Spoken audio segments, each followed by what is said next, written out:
Aubika Quest 3 cases.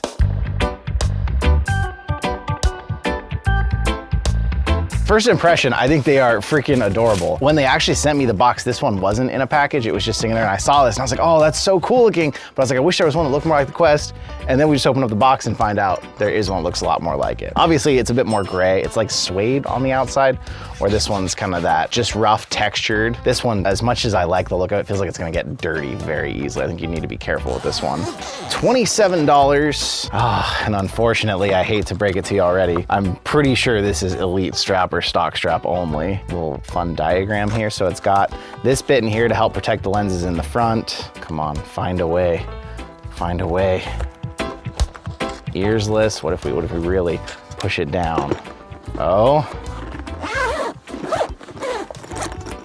It's a tight fit. If you don't have cat ears on there from Mr. Tass, that actually fits nice. It feels really solid when it's in there. And similar to like the Meta case, it's pretty hard. It feels like it's gonna protect your headset nicely, which I like about it. It doesn't have a ton of padding on the inside. It's just kind of this, gosh, I need to learn the names of fabrics apparently. Like a soft fabric on the inside, but it's not, I wouldn't say it's padded, it's just protective as a shell. Got a little baggie for you to put your stuff in. What does it say that's actually for? It does say that's for the controllers. So you can throw them in here, bam. And then it's got one spot of Velcro, so it kind of stays where you put it. Not super well, but it'll work. This part here is to help hold the headset down, especially if you didn't have a big strap on it like this. This would help that stay in place, pushing on it there. Obviously, I think this one's the same, just a different material on the outside. Yeah. Yeah. It's so funny because I feel like a lot of people are like, oh, I don't like the pill look on the front of the Quest 3, it's ugly. And now it's like accessories and other things we're seeing are actually emulating that look, making it almost more iconic, I think. They got double riveted points where the hand strap hooks on. It feels really strong and solid. The zippers are nice. They feel solid. The way they zip doesn't feel like they're gonna get stuck at all. Dang.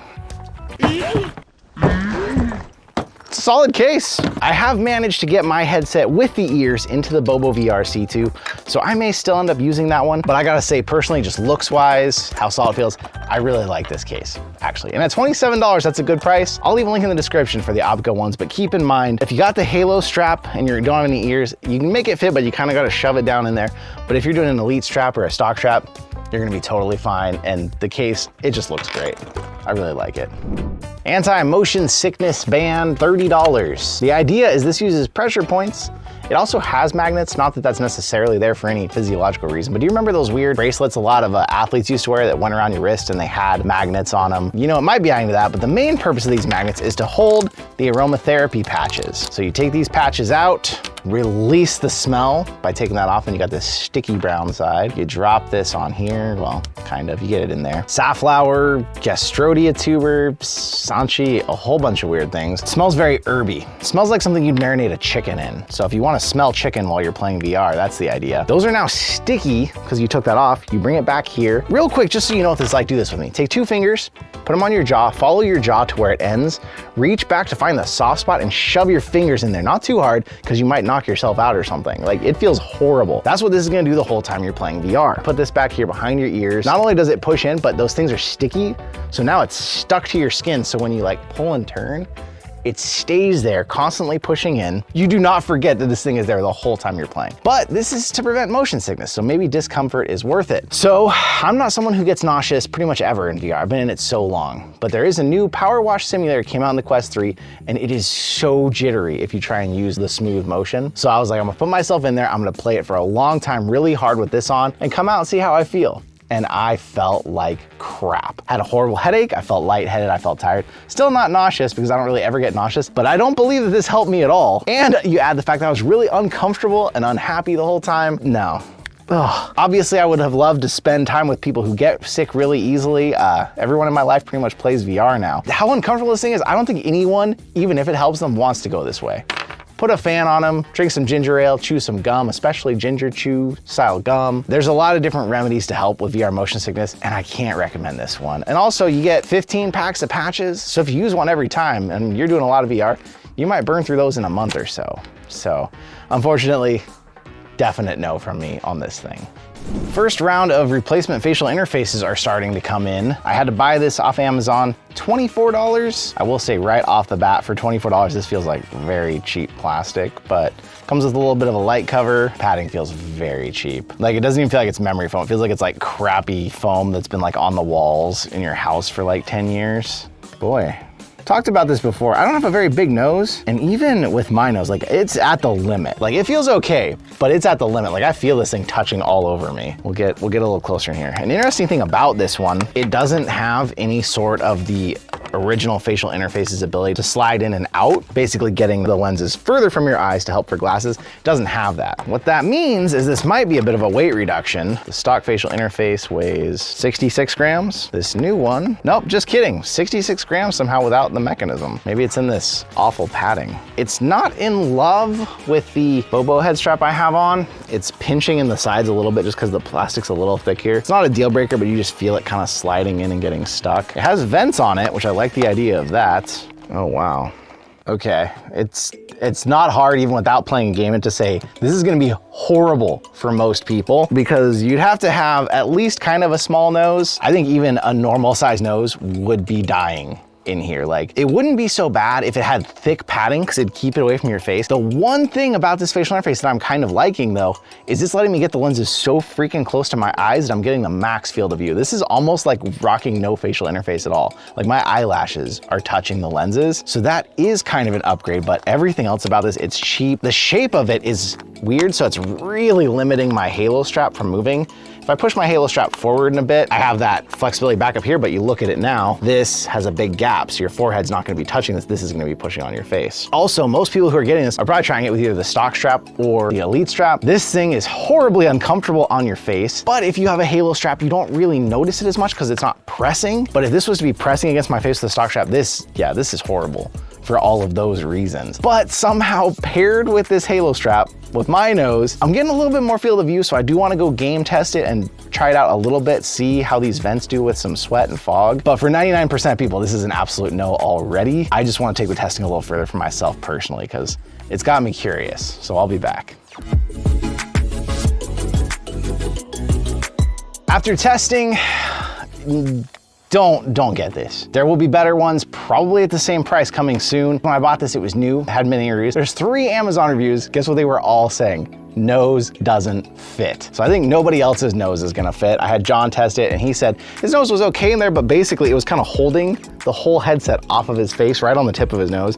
That's gonna drive you nuts. I was able to deal with it. The increased field of view is nice. The vents, I don't notice the Quest 3 fogging up very often anyways, but vents are always gonna help a little bit with that. Almost no one is gonna be okay with this. I might use it a little bit myself, but I really don't think anyone else can, so I can't recommend it. Stick with the stock and just wait, because there's tons of other companies making theirs. I've even seen AMVR has one on their website, but not on Amazon yet. It's a no, but we're on the right track, at least with more of them coming from companies. I think there will be some soon that give you that nice close field of view that some of you want. This just is not the one. Oh gosh, it's really hard to take off too. Okay, we'll deal with that in a second.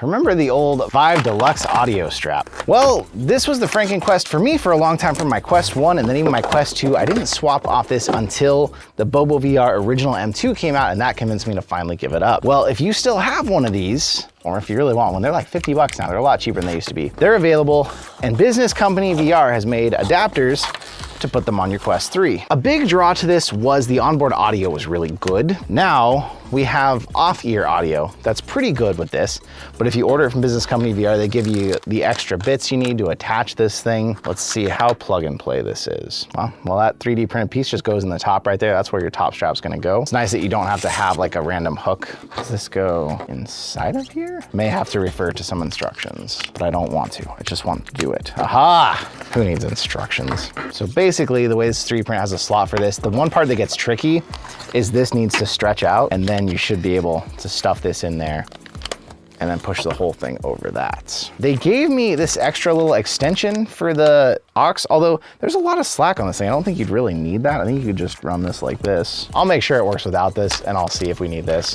They also sent me this 90-degree USB, I guess for chargers or something. I really see where this is necessary either. Although there is 3 different kits here, so there could be some other reasons. No, this definitely doesn't fit with this kit. It's just, this kit's way too deep. So discoveries will be coming, but for now, let's just get this thing on. Ah, this feels like an old friend. I remember using this thing for a very long time. This saved us from the early days of Quest 1s, mostly Quest 2s. Quest 1s weren't terribly uncomfortable, you know? I love my Bobo, and I still want my Bobo, but this, now that especially the Quest 3 has that closer weight to your face, like this around the back of your head, this feels nice. This feels just like a comfy helmet. The ears pop off like that. An important question though will be, the Quest 3 has good audio without headphones, and headphones that I plugged into it never really did very well.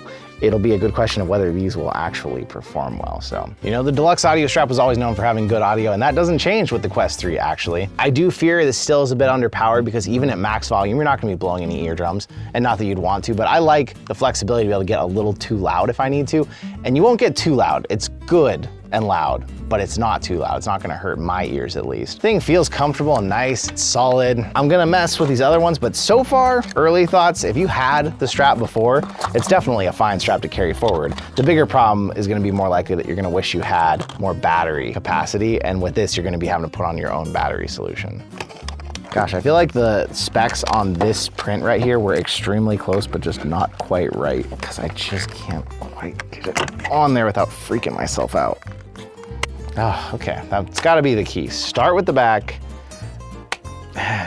put a good amount of force, put it on the front. So like you can look at this and you can see right here what it's trying to do is it's making arms that were the same spec as the Quest 2 to bring your Quest 2 strap forward. Luckily, I probably have a Quest 2 strap laying around.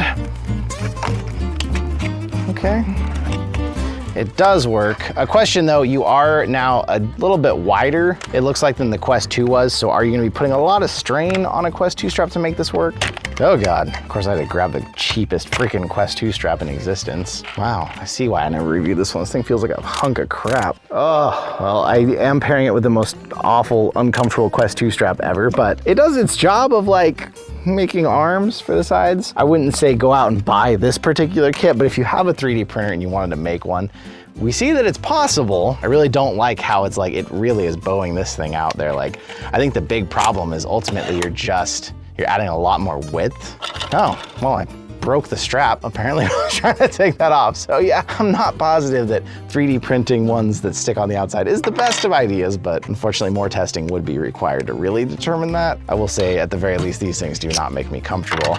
And now this is broken, so whoopsie. And what is this last kit? This looks like it is also meant for the deluxe audio strap, but it's more of a traditional kind. So the new ones kind of hid the side that said Vive, made it kind of nice that way. The traditional ones, some of them hooked on and then kept the Vive word and then just snapped in place. Basically making the same design, but I like the ones that hide it. They have the same color as the Quest. So, deluxe audio strap kits. There's enough straps coming for the Quest 3. The Quest 3 has good enough onboard audio.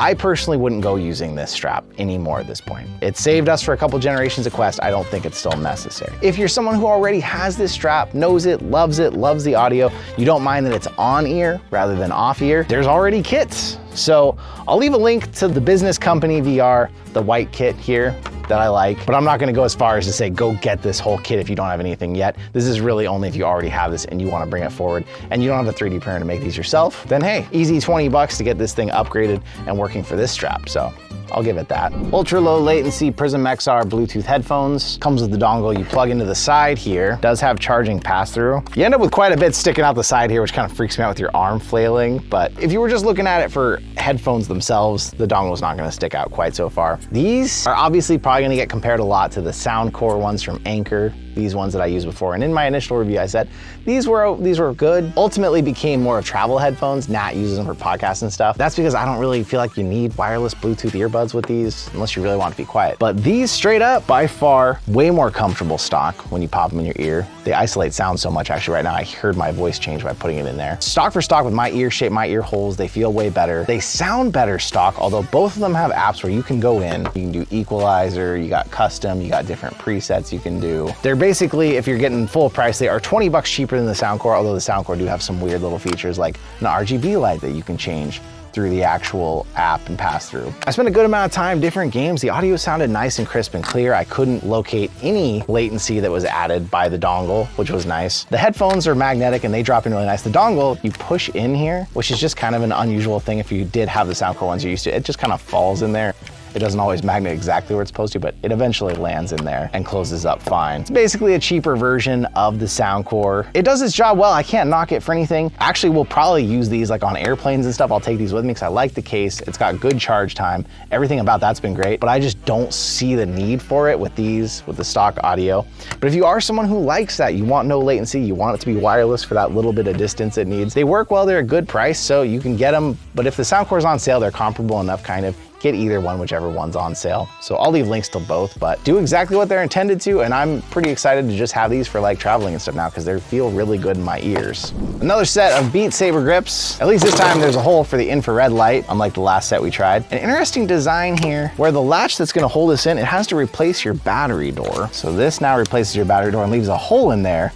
So I guess every time you went to use something different, unless you had grips that covered this, you'd have a hole there. But the idea then is this goes down in here, that locks in. And then you can bring your wrist strap through and lock it in here, but I feel like with this, do you really need the wrist strap? Like, that's in there. It's not going anywhere. So far, Quest 3, the big problem is the way it tracks is it not only tracks your controller like the Quest 2, but it's always tracking your hand. That's why in games, even if you turn it away like this, where pretty much all the lights are hidden, it's still doing a good job tracking. But you put something like this on there, it confuses it. You're way out here and it may not see where this is. It's trying to track your hand. So it tends to jump things back and forth. We'll jump over, do some quick Beat Saber and see maybe with this extra hole, maybe it's gonna make the difference. We'll find out.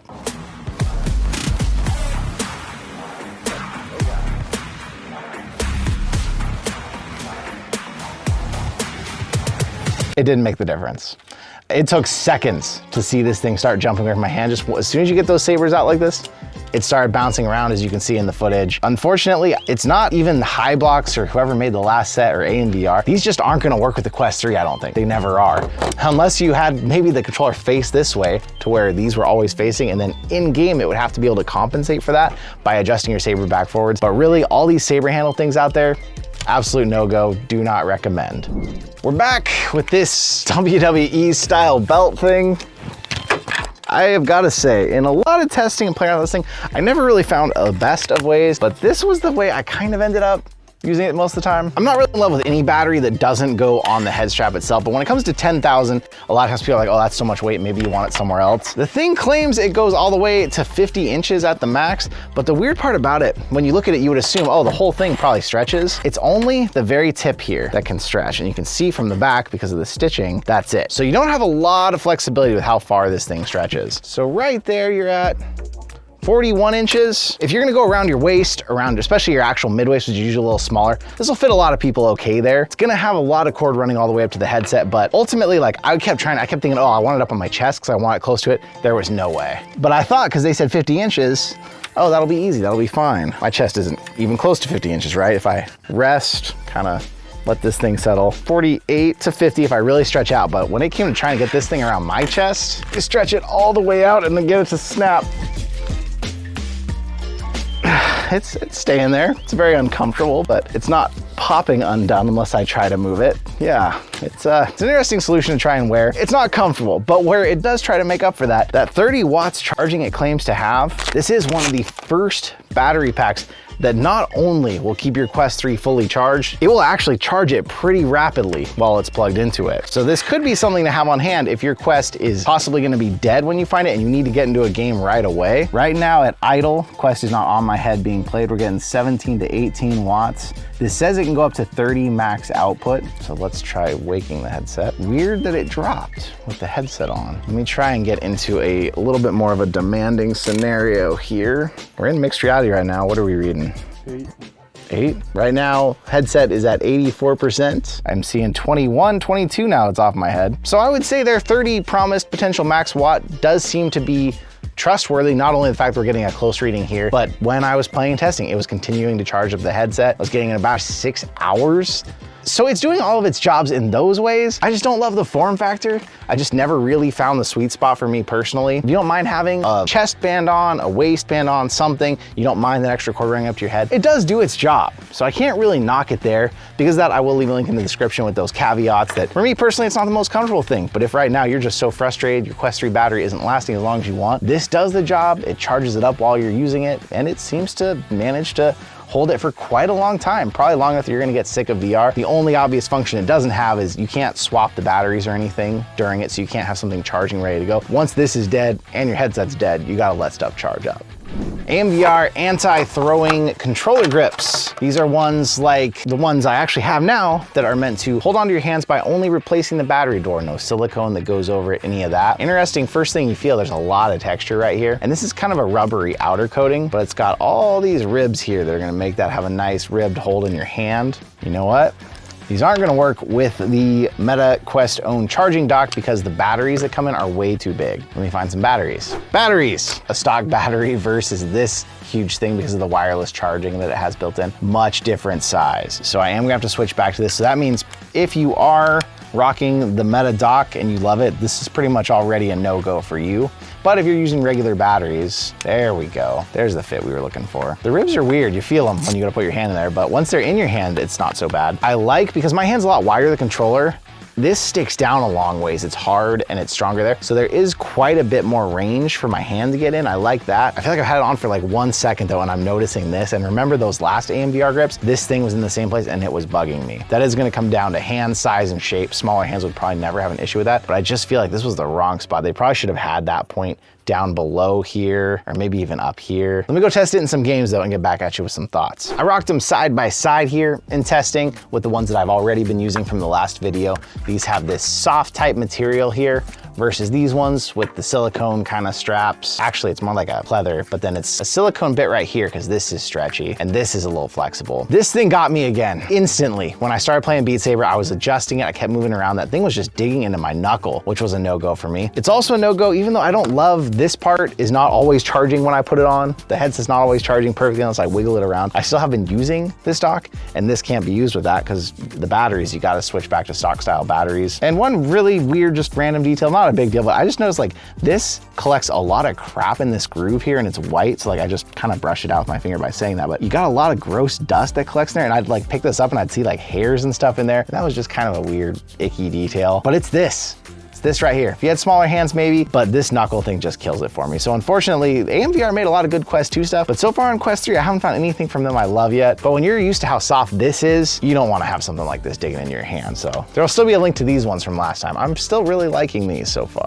The mini PS5 has returned. So basically, PrismXR's Pup Piss, I don't know what it's called. It's their answer to like an Airlink. It's got multiple purposes actually that it can do, but the main one, obviously wireless Quest PCVR. In testing it, I've got to say, I don't usually use Airlink a lot. I usually use a link cable just because it's more reliable. It used to be with the Quest 2, it would extend the battery life a little bit. Usually never went through the trouble. I also don't have a gaming router, so I have like the stock Xfinity router, and it was always a little jittery. Switching to this, it was the smoothest Airlink experience I've had. It ran Half-Life Alyx just smooth. I didn't have any frame drops. I was like, wow, I was really impressed with this. And then the game completely crashed, which may not have been the fault of this. To set it up, it's pretty easy. It gives you two USBs you gotta plug in. One is a 3, one is a 2. Obviously, you can plug those both into 3 ports if you have enough 3 ports. You gotta get the app on your phone. You gotta connect in the app, and of course, because this thing isn't plugged into the PC, you can't see this right now. But you connect, update, and then from there, you watch the lights on the front. Once you got the blue lights, you're good to roll. And it did really well. This is a fast route to easy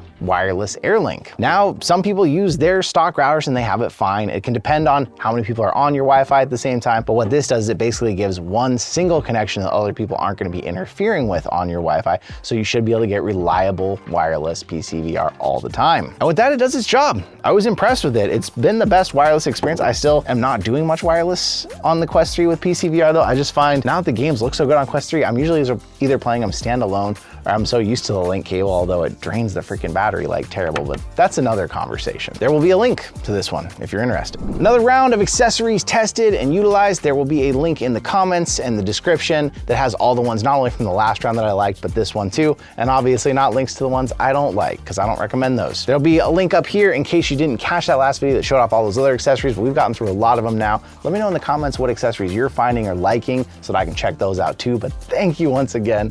I'll see you in another reality.